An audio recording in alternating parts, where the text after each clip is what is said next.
Hello everybody, that's �𝑚101 and welcome back to Killing Floor 2. So, got an update last Tuesday.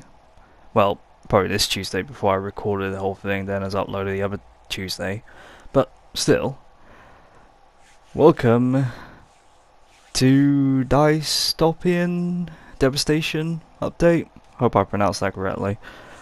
So, I played the absolute shit out of it, and I really kind of did enjoy it. It was a bit fun, a bit chaotic.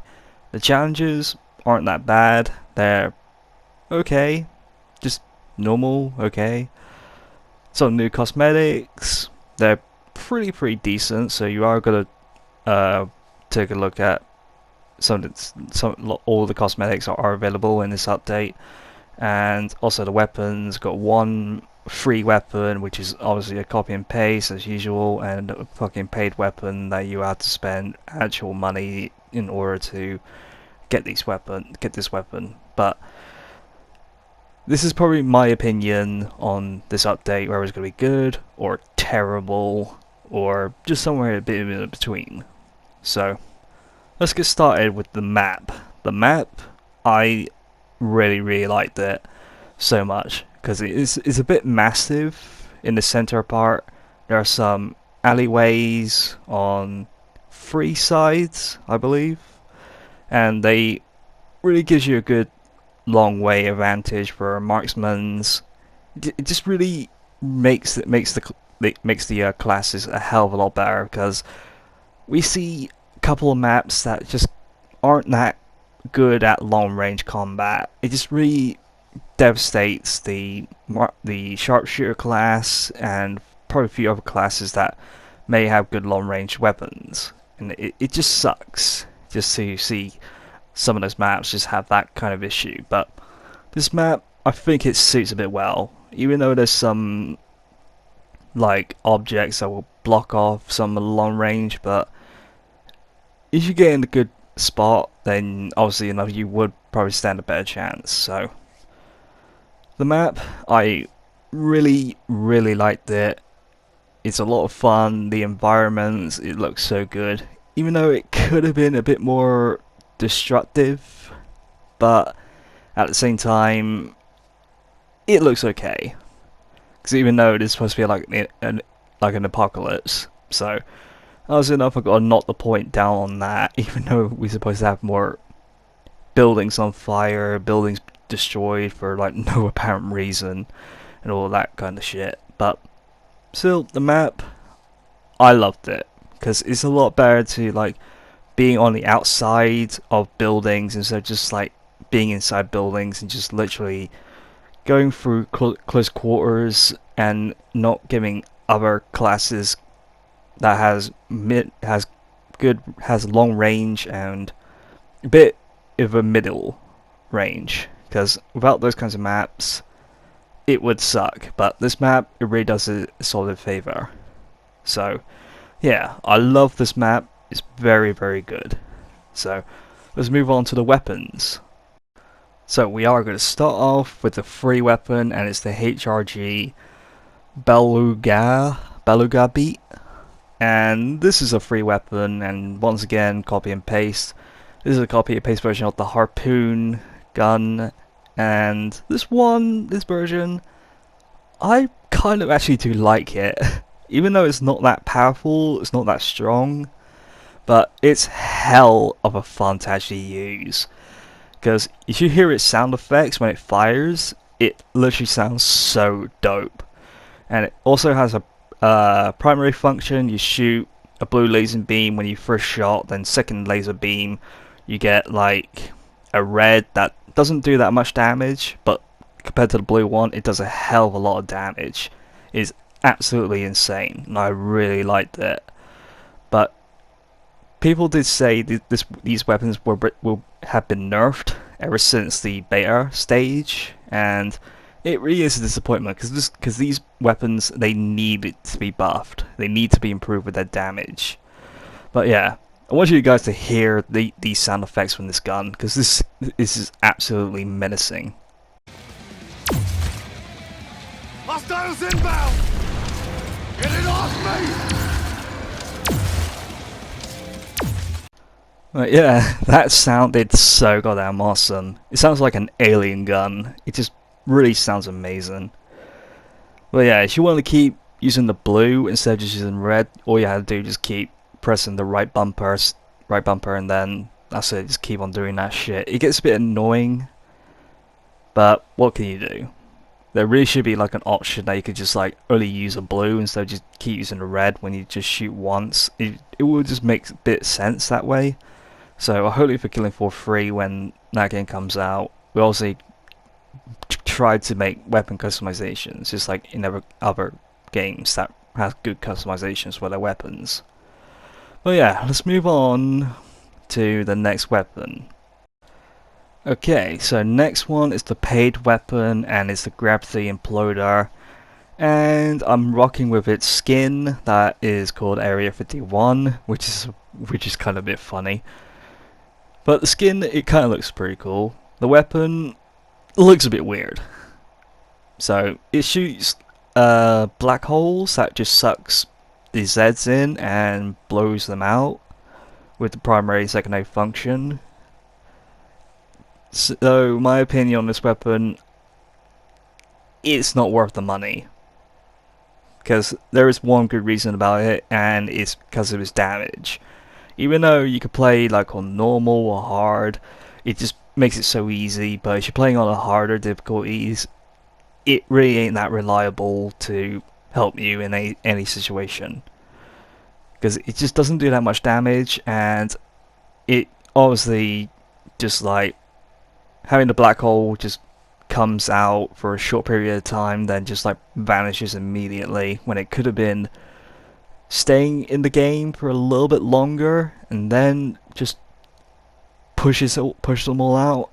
But I don't know if that's what Tripwires were going for here. So this cost me about $7.99. Well, if you're in the UK, then obviously enough that costs you $7.99, but it will cost you a bit more if you're in other countries.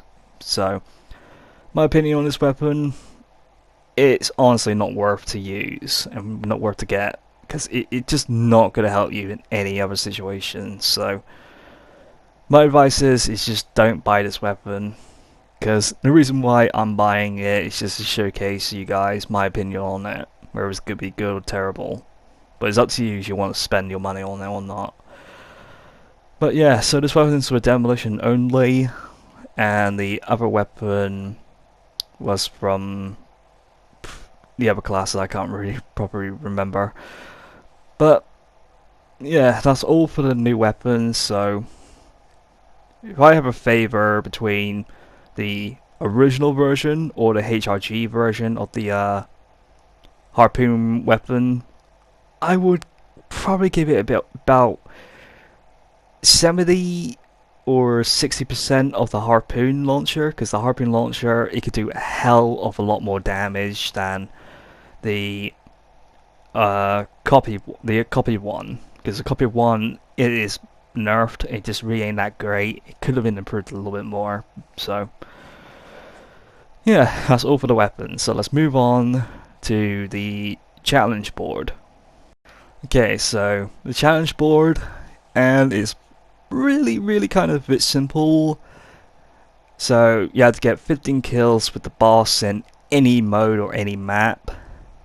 Complete the weekly on the map that I was on. AI is under control. Kill 50 EDARs. My advice is if you have the matriarch, keep her alive, and then let her just send reinforcements to her way with the EDARs. Just take them out very quickly, and if she hasn't got any more EDARs, just kill her, and then hopefully gamble for another boss that's exactly the same, and keep doing the same thing repeated. And not a simulation. This one's kind of a bit difficult for me because I always get hit, but I would advise this try to do it on wave 1 to wave 4 or 5. It just really is a bit difficult for that. And complete 15 waves on endless mode, on hard, on the map. It's not that bad. Look, if you got a high rank for rank 15 or over, you could easily demolish it. But yeah, the reward is a cyborg backpack, and it really looks pretty cool. So I managed to unlock it at the time that I had to get some sleep because I was playing it so fucking hard. But yeah. So let's go and take a look at some of the cosmetics. Alright, so the shop, I did bought everything. So you can see the Gravity Imploder bundle, not worth it, not worth the price. And we got the Chemical Warrior gear pack, the Paratrooper gear pack, and the Dystopian Devastator full gear pack, or Devastation pack. So yeah, the Devastation pack is probably roughly going to cost you a lot out of the entire other bundles, because the way you had to spend mine is probably roughly about 12 for the Dystopian Devastation bundle. It's 12 for me. Chemical 14, 4, and the other one 5. So it's going to be higher in your country or other people's country, or a bit lower, but still. Let's go and take a look at these worth the price. Okay, let's start off with the Chemical Warrior pack. So we've got the gas mask. It really looks so fucking weird with this gas mask on. It looks like it has fucking shades. It just looks so weird, but it really looks cool compared to the other gas masks. So we got the cover as well that goes with it, and they both fit really well together. So we got the Chemical Warrior hood that mixes together. So yeah, it fits perfectly. I really like that. And next one, we got the backpack for it, which is the last one. So let's go and take a look at that very quickly. So yeah, there's the backpack, and I think the backpack looks a hell of a lot cooler than a few other backpacks. Looks insane. So it's easy one to buy this pack, but to me it's kind of a bit worth it, even though it's cheap.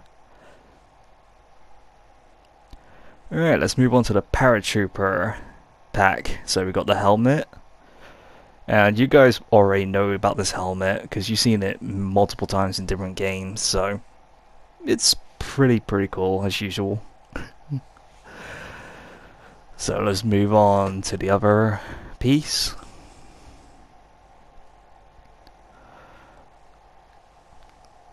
So we got the air meter, which just goes on your arm. It's not that great of a piece, but at least it's an option if you want to actually use it or not. It just depends.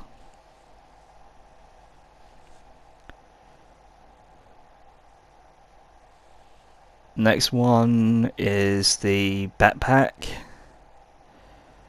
and it's actually a fucking O2 tank, and it just looks so fucking a bit hilarious because I'm thinking I'm like a diver or a firefighter or something. Just looks a bit weird, but it really looks cool. I really like that so much.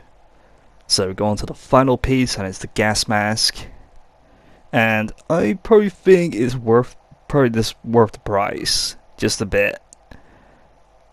So here's the mask. Looks pretty cool. Not bad. So yeah, it's up to you guys if you want to buy this pack.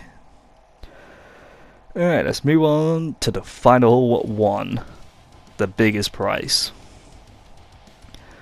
Alright, so we got the little headgear, and this one actually has the brain that actually kind of moves a bit, and it just looks so freaky. It just really looks a little bit weird. So that's one piece for the helmet. So that's the cyborg brain helmet. Looks pretty sick. Cyborg communications, and it just this one, it just makes you look like a fucking reindeer. Just looks so weird, but instead of just having wood on your head, it's just metal. So I don't think that is actually kind of worth, unless you want to act like an idiot in the middle of an apocalypse. But thank God it's an option. Next one is the heart backpack, and this one doesn't move, it doesn't beat, but it looks pretty cool. Looks cool. Even with the neon, it just looks a little bit more better than gold, in my opinion.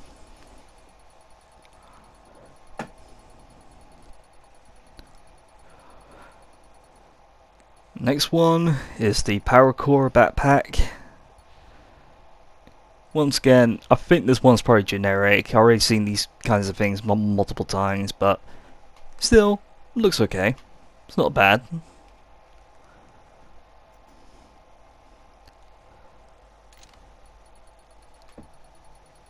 Right, let's take a look at the module, which is the eyepiece.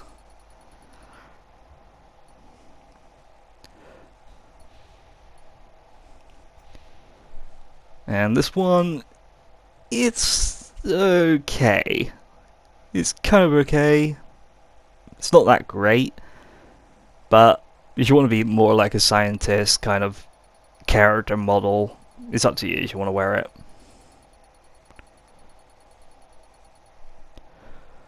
And the last one is the Cyborg Tactical. This one's probably my personal favorite out of the whole entire bundle. Because of the helmet, it looks pretty cool. It has the goggles, just makes it a lot more fun to actually look. And I can see a lot of customizations that will go along with it. It just looks pretty cool. So yeah, that's the whole entire Cyborg bundle. But now let's go on to the reward that you will unlock. And here it is. So it is gold only, so that's pretty cool.